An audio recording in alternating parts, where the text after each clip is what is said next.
WJBF, your home for memorable energy. Our weekend will start out nice and dry, but we do have a high chance of rain and even a few thunderstorms on Sunday, followed by more storms Monday, and the chance of some of those becoming strong to severe. I'll have all the details plus a look at the big warm-up coming up. Now at 10, some improvements are coming to downtown Thompson. Details on the 9 projects that have received funding. And a bill working to keep gun owners' information private. How this would affect residents in South Carolina as your news at 10 starts now. Live from Television Park, this is WJBF News Channel 6 at 10 on BTV. Good evening, everyone. Thanks so much for joining us. I'm Jenny Montgomery. Coverage you can count on begins as several businesses in Thompson have been awarded funding through the Downtown Thompson Grant. Hannah McDonald joins us now to tell us what the businesses will do with the money. The Downtown Thompson Grant Initiative was launched in December and will fund 9 projects throughout the town. James Upchurch has been with Ford McDuffie for a year now and says he knew instantly he wanted to revitalize downtown. We realize that this is just a first step. There's a lot more to do. We plan on spending millions of dollars revitalizing downtown Thompson. But this is a great first step, not just for the city and the county, but for also the people who live and work here as well. The initial funding for the grant was provided by Georgia Power, with the money going toward new interior and exterior renovations. Upchurch says the response from these businesses has been wonderful to see. Out of the 9 projects that we awarded, 2 of those who received awards cried when I told them, and so it just meant a lot. As someone who is new to the community, being able to make such an instant impact, it just means a lot to me. These developments will be made over the next few months to enhance the character of Thompson. Upchurch told me what he was most excited to see. Having more small businesses in our community. Several of our buildings have been neglected for quite a while, and so being able to completely revitalize some of these buildings and get small businesses in them is just going to make a huge impact in our community. This is just the beginning of a broader effort to increase economic growth and investment into downtown Thompson. All right, Hannah, thanks so much. Across the river now to Aiken County, where a groundbreaking took place today on the first phase of the Powder House Connector project. Phase 1 will begin along Whiskey Road April 14th. The road will be just under 2.5 miles and cost around $14 million. This project has been in the works for over 20 years. Phase 1 will create kind of like an L between Whiskey and Corporate Parkway. So this one's gonna come up Whiskey, and we'll have a roundabout in the middle, and then it'll go up South Centennial and meet up by Aiken Memory Care. The construction of Phase 1 will last about 16 months. There will be a public input meeting next Thursday, April 3rd, about Phase 2 of the project. It starts at 5 p.m. at Odell Week Center. It's time now for a first check of the weather. Here is our chief meteorologist, Jenna Petracci. Well, it was another nice, beautiful sunny day. We had warm weather once again in the CSRA. You can see here on our Terry Lambert Hyundai Skyview cam now in Burke County, we have clear conditions still, and it's nice and dry. Now the temperature change map is showing conditions now 17 degrees warmer in Augusta compared to this time yesterday. Everyone's seeing a warm up as we head into the weekend, with our current temperatures still at the 70-degree mark in both Augusta and Barnwell. Thompson at 65, 69, and Millen. A summer-like night with these temperatures, really not getting too chilly just yet. You can see the dew points are also much higher. We've been dealing with very low relative humidity lately, but now the moisture is starting to increase with dew points in the 50s in some spots, and that will help with the fire danger concerns we've had lately. Winds are coming in from the southeast. It's a bit breezy, sustained up to 10 miles per hour in Augusta, and we're seeing those wind gusts up to around 15 to 20 miles per hour. Now, for a satellite and radar, we're mostly clear here in Georgia and South Carolina. Some high-level clouds are starting to stream in, though, and then by tomorrow, we will have a mostly cloudy start to our day. Temperatures are going to only be falling down into the middle 50s. So looking ahead here, we're going to continue to see those low temperatures on the warmer side, 60 going into our Monday morning. High temperatures still warm as well. The weekend starts out dry, but then we'll have a high chance of rain and storms on Sunday, followed by that severe weather threat on Monday. I'll have a look at your futurecast and 10-day forecast coming up shortly, but back to you, Jenny. All right, Jenna, thanks. An Edgefield County man is behind bars on child pornography charges. 39-year-old Brandon Brown charged with 1 count of sexual exploitation of a minor.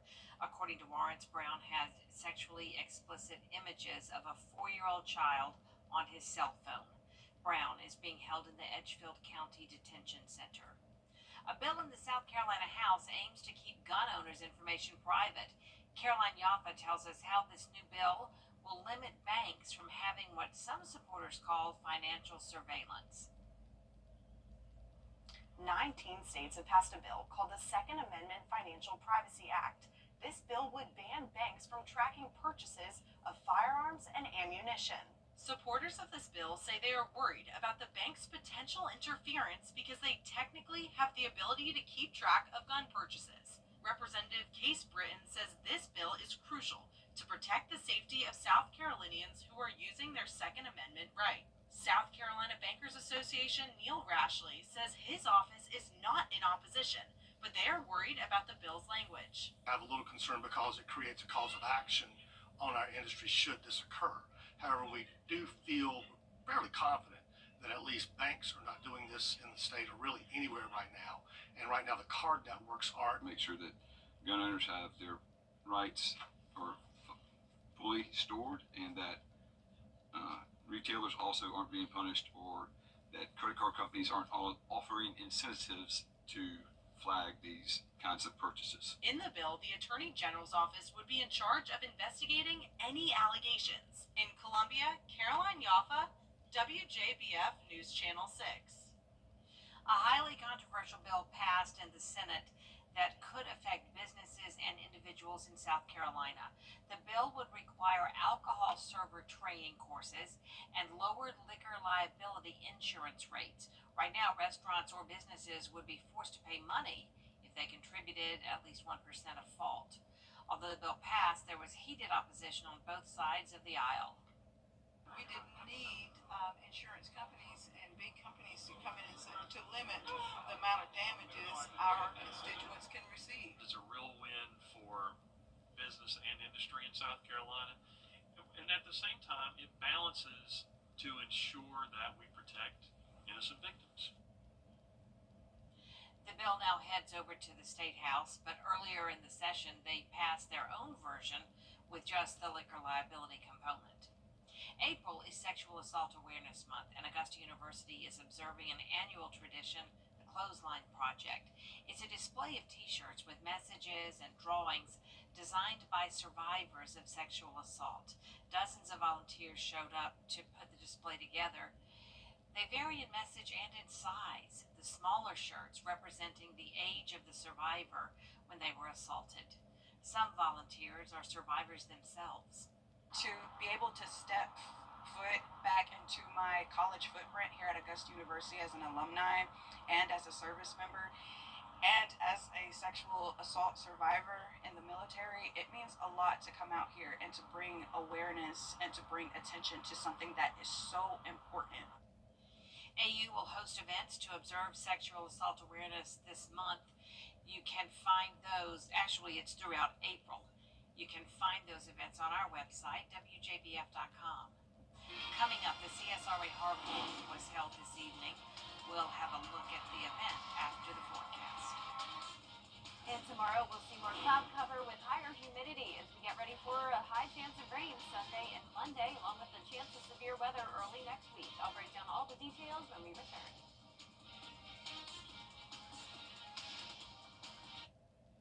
The death of a loved one today.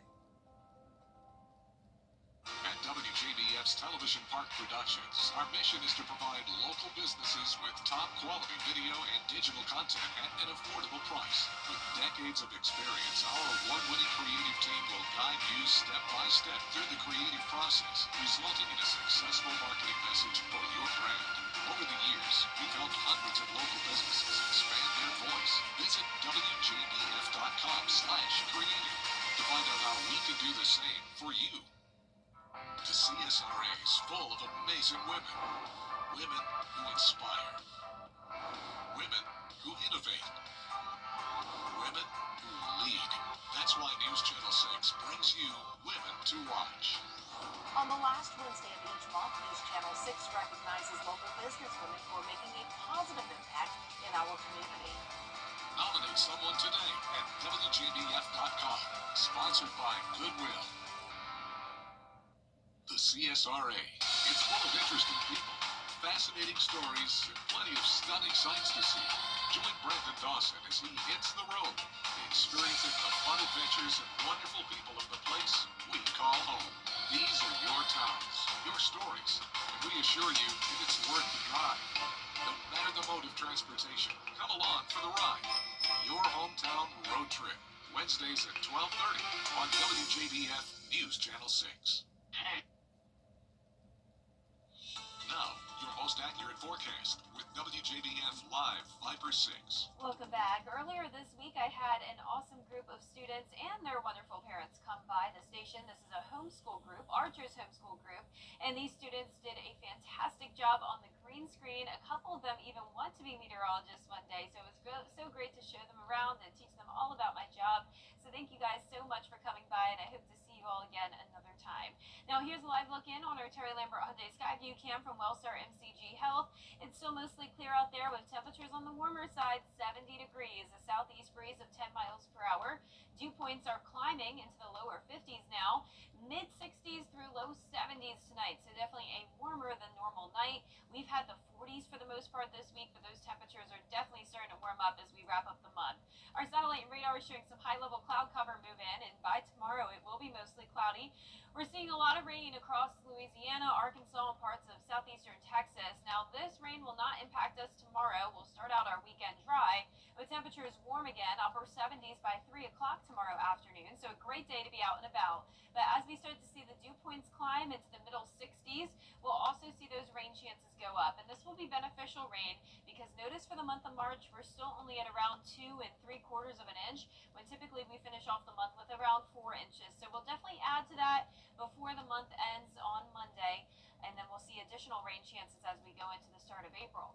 Here's a look at our futurecast on Sunday. We're going to see those showers approach our northwestern counties around lunchtime, so if you're headed out early in the day, you may miss the rain, but if you're out and about later on in the afternoon and evening, you'll want to bring that rain gear with you. We'll have to break later on in the evening, but then a few more showers moving in late Sunday night into the overnight hours. Now on Monday, that's when we're under the chance of severe weather from the Storm Prediction Center.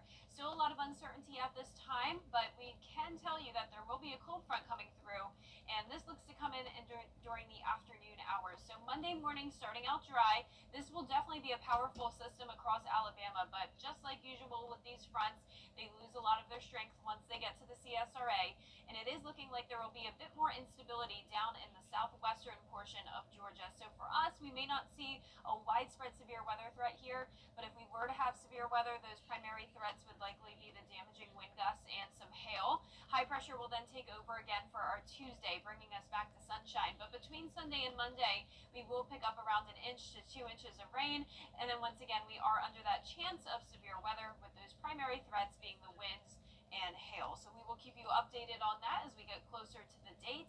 Your 10-day forecast is showing more rain chances throughout that first week of April. It's not going to be a washout all next week, just a few showers and storms around, with temperatures really climbing. We're going to be up to 88 degrees next Friday and Saturday. Wow. I know, it's hard to believe we're getting that warm. All right, thank you, Jenna. An Augusta tradition continued tonight with the goal of keeping you healthy. The annual CSRA Heart Walk was held tonight at SRP Park. More than 2,500 walkers of all ages gathered to support the American Heart Association's mission of advancing research and awareness of heart health. Leaders tell us how funds raised to support their efforts. Our community needs assessment tells us that we need to focus on blood pressure here in the area. We need to focus on nutrition security, and then, of course, on CPR education. And so all of our projects really tie back to those things. We also fund over $10.2 million in research right here at MCG. And you can still support the American Heart Association at csraheartwalk.org. Coming up, TikTok's sale deadline is quickly approaching, but as of now, a deal is not complete. A closer look at where the future of TikTok stands next.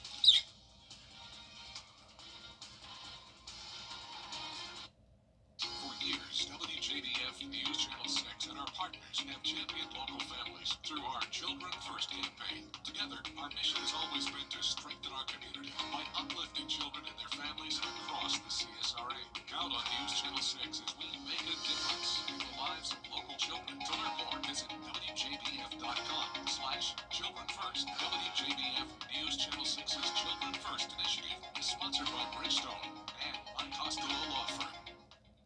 Black excellence. Coming up, we are counting down to opening day for the Augusta Green Jackets with some big changes coming to SRP Park this season. We've got the details next in sports. See the duck? Look at that! Thanks for coming out. We look forward to a very bright future. To get the weather, you need to see the whole picture. That's why Live Fiber 6 gives you the Skyview network. Get a live view of traffic and weather from all over the CSRA. Available online 24 hours a day at WJBF.com and the free Live Fiber 6 mobile app. The WJBF Live Fiber 6 Skyview network, powered by Terry Lambert Hyundai. Low prices, big selection, and committed to quality customer service. Now, WJBF sports coverage you can count on. It was the toughest test yet for the South Carolina Gamecocks and their quest to be the first team to repeat as national champions since UConn capped the 4-peat in 2016. The fourth-seeded Maryland Terrapins were in no mood for rolling out the red carpet and letting Coach Don Staley and company saunter into the Elite Eight in style. This one stayed close throughout. Maryland up one with just seconds to go before half, and senior Sanaya Fegan made sure it stayed that way, getting defensive on the block shot. Terps up by a deuce at the half. Now, third quarter, we pick it up. Check this out. Malaysia Fulwiley with the hezzy spin move and drops the dime to Tahina Pow for the layup. Terps call time to talk it over. Yeah, Maryland, I would have needed a minute after that one, too. But Fulwiley, she's not done yet. Fulwiley, again, lethal in the open court. Behind the back, you're going to see it here. She sinks the floater, and that thing puts you SC up for good. Fegan had to knock down some clutch free throws in the game's waning seconds to ice this one. But the Gamecocks do survive 71-67. Sets up a battle of 1 versus 2 seed Sunday as SC will take on Duke in the Elite Eight. The Augusta Green Jackets are excited about debuting some new look swag this season as the single A Atlanta Braves affiliate announced the Augusta Azaleas moniker and alternate uniform. Now, these threads pay homage to those pretty and pink flowers that you're seeing right now that's prevalent in the area during this time of year. The Jackets will don the new look unis during April 18th and 19th home games against the Myrtle Beach Pelicans. Speaking of the Jackets, we are 1 week away from opening day for the Jackets. When you visit SRP this season, you're going to notice some changes. The biggest is to the left field concourse where the grass burned by the Green Jackets bullpen has been replaced by a group picnic area where tables can be rented. There will also be a few new food options, including items themed for the game's opponent and a popcorn stand serving a variety of the ballpark staple. Now, the Green Jackets are certainly ready for you to visit. The Green Jackets are ready to go. We've got April 4th is opening day. But on top of that, 66 games of just fun and excitement. We've got 13 fireworks shows, 11 giveaways all throughout the season, t-shirts, soccer jerseys, bobbleheads, and we also have a few more promotions that we haven't quite revealed yet. And we'll take you behind the scenes at SRP Park and have everything you need to know to get ready for opening day and so much more tomorrow morning. Join me for 6 Sports Saturday tomorrow morning at 9:30 a.m. right here on News Channel 6. Well, it seems like every golfer, golf club, and golf team in Augusta brings out their best stuff when Masters time approaches, and Payne College is no exception to that. Payne College head coach Andre Lacey has been leading the program for just a year and a half, but they've already can boast a championship pedigree. Last year, while Lacey was still fresh on the job, the Lions women's golf team journeyed to Katy, Texas, and came back with championship hardware after winning the National Women's Collegiate Golf Championship. Now, they're getting set to head back to Texas to compete in it again, and this time the coach says he's much more comfortable. It's one of those things, like, you don't believe it until it happens. And, as a rookie collegiate coach, all I knew was to try to keep my ladies motivated. They did the work. They practiced, they put in the time and the effort to get out there. So I was just a guiding light, if you will. this year, still just as excited. Definitely got a little bit more grasp on things. And the Lady Lions depart for Katy, Texas Saturday. They'll compete through April 2nd. Hey, that's all we've got for sports tonight. Right now, we'll be back after this. Some people hear the name Goodwill.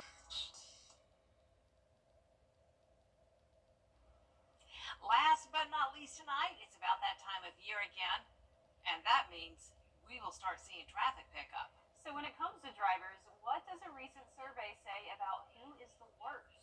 They're out there somewhere with George Escalon. Master's time means motorists from near and far. We treat them well. We like company. So which state drivers are the best treat? Reader's Digest put out a survey of which state has the worst drivers. So is it Georgia or South Carolina? South Carolina. Why do you say that? I've just seen them. They're awful. They don't know how to drive here. I live here, but they don't know how to drive here. Georgia for sure. Georgia. No doubt. It's a toss-up. I would say South Carolina, having driven around most of the state. According to the survey, South Carolina is 19th for worst drivers, bottom 50%. And Georgia is 34, top 50%. So the Palmetto State takes the cake between the two. Wow, that's surprising. But which state is number one for worst drivers? Florida, by far. Yeah. It's got to be California. Got to be. Georgia, for sure. I can't not change it. Illinois. No? Nope, the survey says number one worst, Massachusetts. Massachusetts? Really? So motoring around here at Master's Time, here's the rule. Watch out for South Carolina, but really watch out for Florida. No, Massachusetts. No, Massachusetts. I got you. Georgia. No, Massachusetts. I got you. But really worry about drivers from Massachusetts. Yes. So when traffic starts to pick up, be on the lookout for drivers who come from Boston, please. Out there somewhere in Augusta, Georgia, Escala, WJBF, News Channel 6. All right, we're going to be watching for those Massachusetts plates, right? Yeah, I don't think I see those around here very Not often. very often. Well, at least I know I may have to fight the traffic, but at least I have somewhere to park when I get to the Masters. We out there covered. Oh, yeah, that's good at least. Well, our forecast is showing a dry start to the weekend, but then we'll see some rain and storms Sunday and Monday. That's all the time we have tonight, but the news continues at the top of the hour on WJBF, News Channel 6 at 11. And Hogan's Heroes is next here on BTV. Have a great night.